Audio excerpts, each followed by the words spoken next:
Hey guys, welcome back, it's Ripe again. In today's video, my dumb HOA neighbor hates my new Tesla and decides to sue me over it. He claims that electric cars devalue the neighborhood and I teach them a lesson. Here is what happened, let's dive right into the video. The title story starts like this. This story takes place when Teslas were a pretty uncommon car to see around. I ended up getting one because of my love for electric cars mixed with the fact that my old car was on its last legs. I have a cousin that works at a dealership and got me a really good deal. From the first time driving it, I fell in love with the car and was amazed how different it was than anything else I've ever been in before. I live in a neighborhood where the only thing missing is driveways. Since there's only street parking, there's kind of an unspoken rule when it comes to where to park. People respect others and park in front of their own homes instead of others. There is enough room for guests to park and things usually work out without any issues. The holiday times are crazy, but that would lead into a way different kind of story. When I got the Tesla, all of the neighbors were interested and wanted to check it out.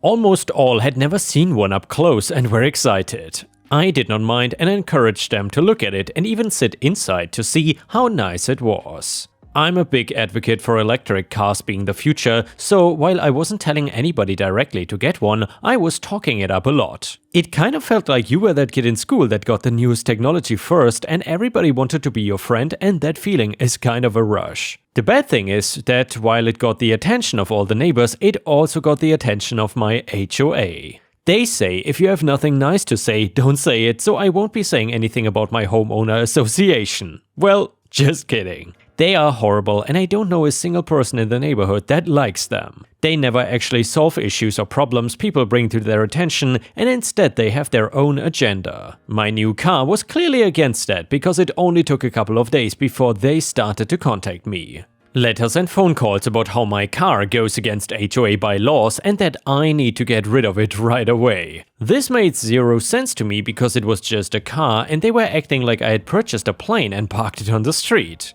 I did go and read through their bylaws and I'll tell you what it says in it about cars. It states that all cars need to be legally registered and in drivable condition. My car met both of those statements, so there shouldn't have been any actual issue besides them not liking it. The bylaws also talked about things like commercial trucks, things that don't really matter to this story, so I'm gonna skip it.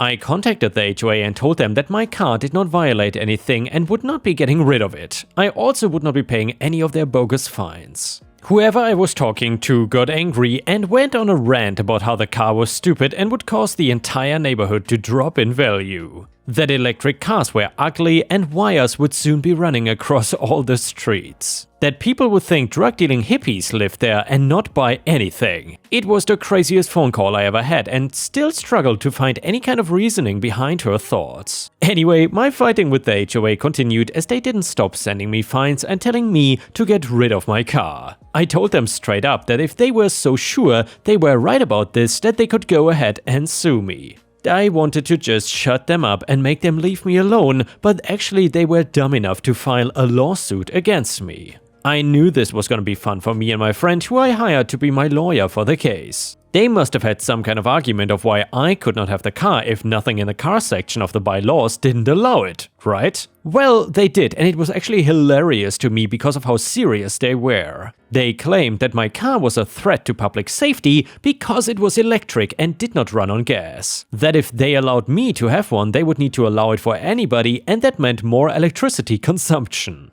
They also said that the neighborhood would run out and end up being destroyed. This was all before a judge and just statements they were making and giving us. A bad move because it just meant more time for us to find a counter-argument. Also, since I read stories on here from time to time, I made sure to keep an eye on the car, just in case an HOA member got the idea to destroy or otherwise vandalize it. I was lucky and that didn't happen because they were just so confident they were gonna win this case and the judge would force me to get rid of the car and pay them money. In court they were giving the same reasoning plus some extra stuff that the HOA needs to be able to dictate certain things like car types or there would be no order in the neighborhood.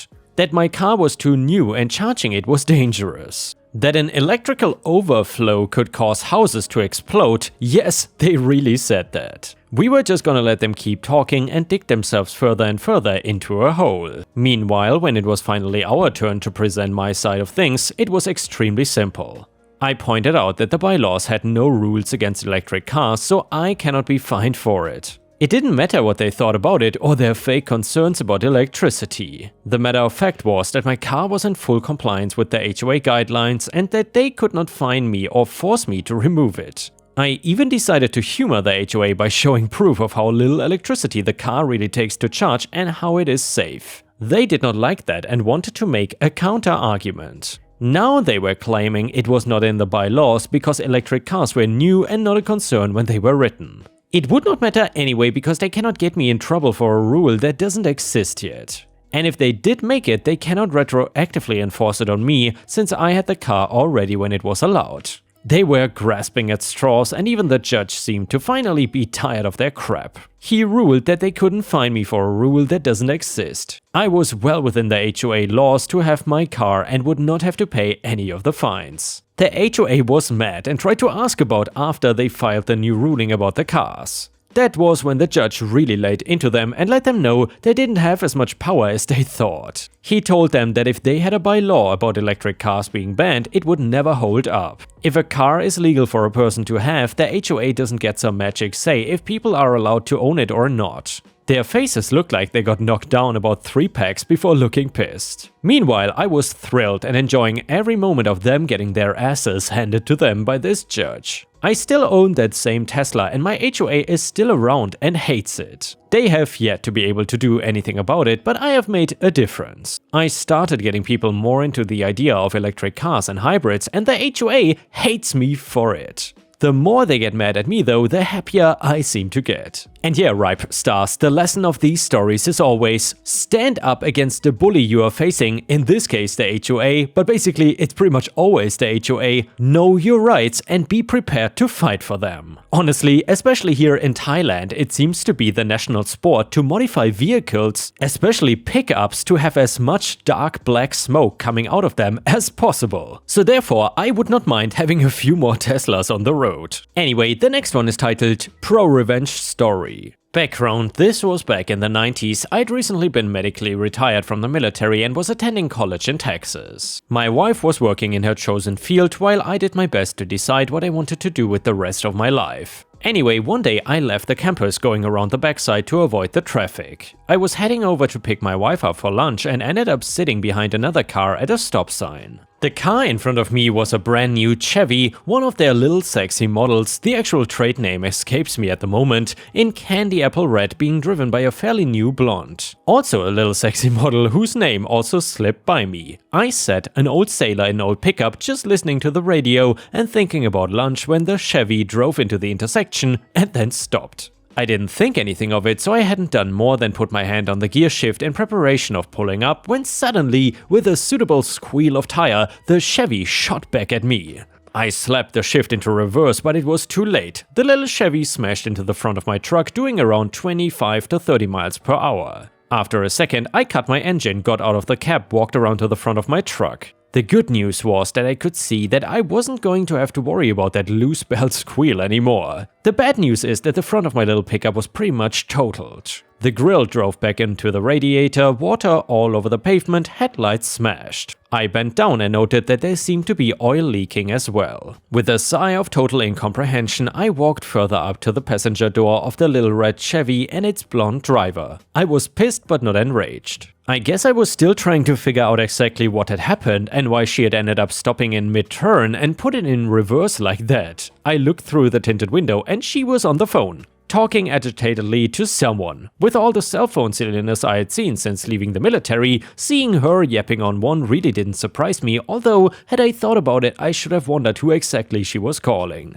Instead, I tapped on the window and she turned a bland face to me and then screamed into the phone loud enough to penetrate the glass. "Oh my god, he's got a tire iron!" Naturally, I spun around and looked behind me and then the nickel dropped. I turned in a slow circle and noted that there were no businesses, houses or apartments in view, nor was anyone on the sidewalks or walking down the roads. For that matter, the only traffic was several blocks away in any direction. Her little car was sitting at the stop sign, almost exactly where it had been when I pulled in behind her. I stepped back and looked at our vehicles, and yep, it looked for all the world as if I had rear-ended her. Damn, this little girl had set me up. I quickly walked back to my truck, thinking as fast as I could. Any minute now, a police car was gonna show up, called by Lil Blonde, expecting to find a crazed man with a tire iron, and ideally needed not to be that man. I pulled my tire iron out from behind my seat and threw it as far as I could into the nearby field and then jumped into my truck. It was a slim chance, but it was the only hope I had. I made sure the truck was in reverse, then belted myself in, slammed my face into the steering wheel, opened my door and heard sirens not too far away, and half slumped out the open door at an uncomfortable angle. I went limp just as the police car screeched to a halt. I ignored the policeman screaming at me to get out of the truck, trusting that my limp body would not move him to open fire. He finally edged his way over, noticed the bloody nose tugged at an eyelid, I made sure my eye was well rolled up, and let me drop back into the position. I stayed limp while he checked on the blonde, who was near hysterical with fright over the lunatic with the tire iron, until she saw me, that is. I had hoped that her rear view mirror was off as it looked, or that she would be too involved with concocting her own story to notice what I was doing. At seeing my body hanging limply below the driver's door of my truck, she stammered to a halt. A second set of irons had been getting closer, and the policeman told the now silent blonde to stay in her car. A few seconds later, someone cut me out of my seatbelt and laid me on the ground. A competent set of hands checked my vitals, and within a few seconds a harsh and demanding smell flooded my clotting nose. I fought it for a few seconds. I made a pretty good display of a man coming around after having been knocked out.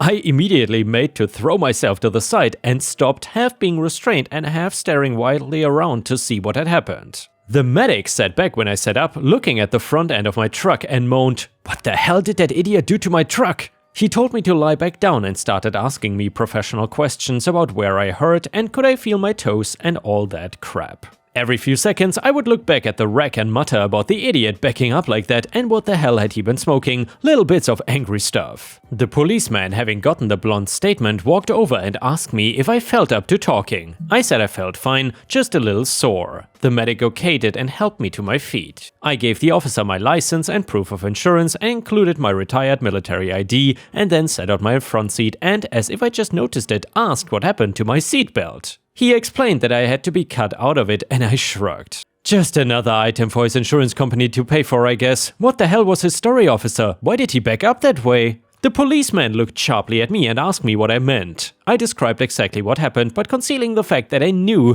that it was a female driving the Chevy and kept referring to her as him. After I got done and he had finished writing it all down, he asked if I had any proof. Proof? What do you mean, proof? I frowned at him, and then let my jaw drop a little bit. Hey, wait a minute, you ain't telling me that that idiot is saying that I did this, are you? He admitted that the other driver's story was that I rear-ended her, not him, and then threatened her with a tire iron. I frowned again and informed him that I didn't have the tire iron, that it was sitting in the garage of my house a couple of hours away. I moved aside as he searched the cab of my truck and caught a lucky break when he noticed, without me having to point it out to him, that my truck was still in reverse. He got out of my cab frowning and then asked me to stay where I was and walked up to the Chevy. He then asked the blonde to step out of her car and, when she had done so, leaned into the open driver's side door. After a few seconds, he stood back up and asked the girl to repeat her statement of what had happened. It was a marvelously teary bit of acting, but she almost blew it by being somewhat puzzled when he didn't react. Instead, he asked her to go on and describe everything that had happened after the accident and everything she had done then. She backed down from the tire iron story, saying that it might have simply been a reflection on her window, but insisting that I had at least beaten on her window and that I had simply been putting on an act for their benefit. The policeman looked over at the medic, who slowly shook his head. Years of doing search and rescue might not have done much good for me physically, but I sure as hell know what an unconscious man acts like. The policeman then asked her if she tried to drive away or had she immediately shut off her engine. She said that the engine had died, and no matter what lies I had said, that she had never tried to leave the scene of the accident. The policeman nodded once and asked the medic to step over. He then asked the medic to sit in the Chevy and confirmed that it was in reverse. I love smart people, I didn't even have to suggest that he checks. When I last saw the little blonde, she was honestly crying. She was also handcuffed and being driven away, arrested for making a false police report, some legal mumbo-jumbo about trying to run a con, and my favorite part, assault and battery. Once she realized that she had blown it about the same instant she was handcuffed, she started weeping and explaining that she didn't have the money for the payments on the car, and that her only option was to fake an accident, but that I'd been faking too and hadn't been injured. You gotta believe me, she wouldn't lie about that. I signed my name to an almost letter-perfect statement of events over at the police station, being careful to never mention in my own statement about how my nose got banged up or how I had ended up unconscious and hanging out of the door. The arresting officer's report, as well as the EMTs, had already noted that it appeared that I'd either been partially ejected by the impact or might have been trying to get out of the truck at the last moment. I've always believed that one should never sign one's name to a false statement, wisest in the long run, don't you think? Turned out that her car insurance was good, however, they paid for my little pickup's repair as well. The damage wasn't as bad as it originally looked, thank God. A little front-end work, a new radiator, and assorted other dinged or dented gizmos, a little cosmetic surgery to make her outside look right once more. Hell, the mechanic is even going to toss in a full overhaul, including fixing that damn fan belt. I had to drive a loaner for the next week, also care of the blonde insurance, and the irony of this will make you laugh. It was a little red Chevy. Nice car, and my wife and I had a ball riding in it, but way too expensive for a guy like me to drive every day. Hell, a car that nice might have made me try something stupid to make the payments. And yeah, ripe stars, I am so happy that OP got one up on this entitled lying woman. I'm really so glad that she didn't get away with her lies. Honestly, karma is real.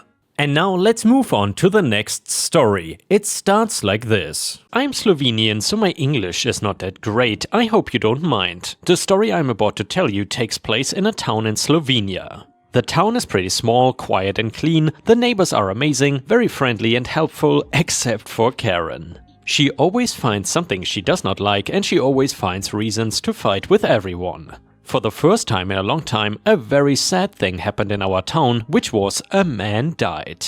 The man and his wife lived very close to me. I could see their house from my bedroom. He died in an accident and she was now alone. She went back to her country house and left his house almost empty. She still paid the taxes and so on, but she did not visit or anything else. Soon after the widow left, I started seeing weird things around and inside her house. Lights on in the middle of the night and noises. At first I thought the house was haunted by the husband, but one day I saw Karen. I hear Karen going inside the house and staying there for hours. I saw that she kept leaving and then coming back. I did not know anything about the house situation or the widow, so I decided not to interfere with anyone's business. Maybe the widow left her the key to take care of the house while she is gone, I said, talking to another neighbor. Come on, let's be serious. She would never leave her the key. Something is not right, replied my neighbor. Karen is the one everyone trusts the least. They fought so many times she wouldn't do that, she added. I watched Karen going inside the widow's house every day. One day I decided to pass by and ask her what was happening. I rang the doorbell and Karen opened up the door. Her hair was wet and she was in a bathrobe, a sign that she was using the house. Hey, how can I help you? Asked Karen. I'm busy, she added. I just wanted to ask you if you need help. I assume that the owner left you to take care of the house while she is gone, I said. What owner? I'm the owner now, she replied. What are you talking about? How can you be the owner?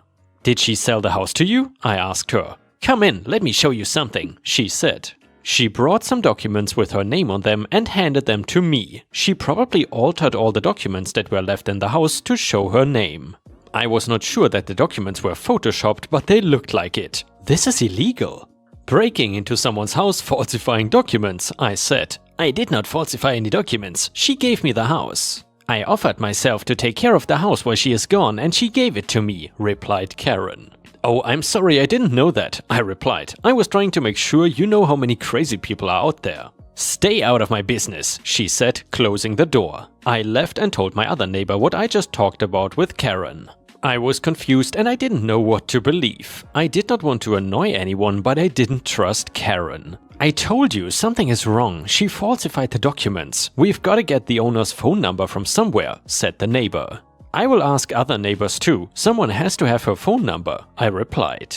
One day I was outside in the garden when I saw Karen and a young couple entering the house. They came out after half an hour and Karen handed them something, which was a key. The next day I saw the couple moving in, bringing their furniture and clothes. Everyone in the neighborhood was shocked and we did not know exactly what to do. Soon after this, my neighbor called me to give me some more info about Karen. She is doing the same thing to another house, she said. What? I asked confused. There is an abandoned house next to me. The owners left 2 years ago, but they still come home for the summers. I saw Karen breaking in yesterday. The widow did not leave her house, she is stealing them. It's time we call the police, she said. The police were called and the widow too. The discussion with the police was a very long one. Karen tried to explain that she did not do anything bad. The widow did not really understand what happened to her house and the rest of us were just there. She left the house empty. She left and she didn't need it, shouted Karen. As for the other houses, they are never home. The house sits empty for nothing, she added. Ma'am, it's her house. You cannot just break in and sell people's houses, said the police officer. You falsified documents and sold properties that were not yours. You are ending up in jail, added the policeman. The couple that just moved into the widow's house was also confused. We are sorry for the situation, but you will have to move out, said the policeman to the young couple. No, stay. I could rent it to you if you want, said the widow. I would be happy if someone would take care and live in the house, she added smiling. It would be a pleasure. Thank you so much, ma'am, said the young man. In the end, everyone was happy except for Karen, who still did not understand what exactly she did wrong. After the whole situation was clarified, Karen was arrested and sent to jail for breaking in someone's property, falsifying documents and selling houses illegally. And with this, we have reached the end of the video. However, if you cannot get enough of my content, please check out my endless playlist, where you can find thousands of hours of content. In addition, please don't forget to subscribe to my channel to not miss any of my daily uploads. Thank you so much in advance, and I hope to see you again tomorrow.